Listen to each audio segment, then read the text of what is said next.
अगं बाई, हे माझे केस होतं की माझं नशीब आहे, रोज हातातून सुटले तर.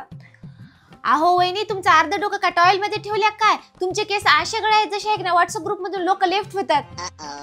काय करा हो, मला तर काही समजणार चले. सगळे शॅम्पू वापरून बघले, काहीच फरक पडणार चले. माझे केस काय गळायचे थांबणार चले. तू अहो वहिनी, शॅम्पू नाही तर शॅम्पू लावायची पद्धत बदला. असं घासू घासू डोक्याला लावायला तर नाही, केस पळूनच जाणार ना. तुमचे अजूनही केस गळत असतील तर समजा तुम्ही शॅम्पू चुकीच्या पद्धतीने करत आहात. शॅम्पू पाण्यात मिसळून लावा आणि ब्लो ड्राय करून एक केसांना भाजू नका. पाण्यात मिसळणं म्हणजे डायल्यूट करणं. मी वापरते Alps goodness anti hair fall shampoo. Shampoo डोक्यावर जोरात घासणं थांबवा. केस म्हणजे भांडी नाहीयेत. शॅम्पू योग्य पद्धतीने करणं फार महत्त्वाचं आहे. नेहमी शॅम्पू थोडं पाण्यात मिसळा आणि मग डोक्याला लावा. राईस वॉटरमुळे आपले केस शायनी आणि ग्लॉसी होतात. हो वहिनी, जसं तुम्ही दादाच्या रागाला चहामध्ये मिसळता की नाही तसं.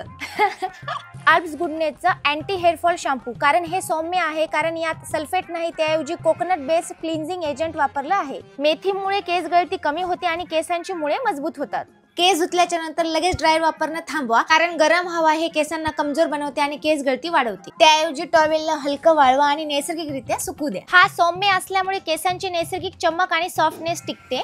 मेथीमुळे केस गळती कमी होते आणि मुळे बळकट होतात. 2 दिवसानंतरही माझा स्कॅल्प एकदम स्वच्छ आहे आणि ऑइल फ्री झालेला आहे.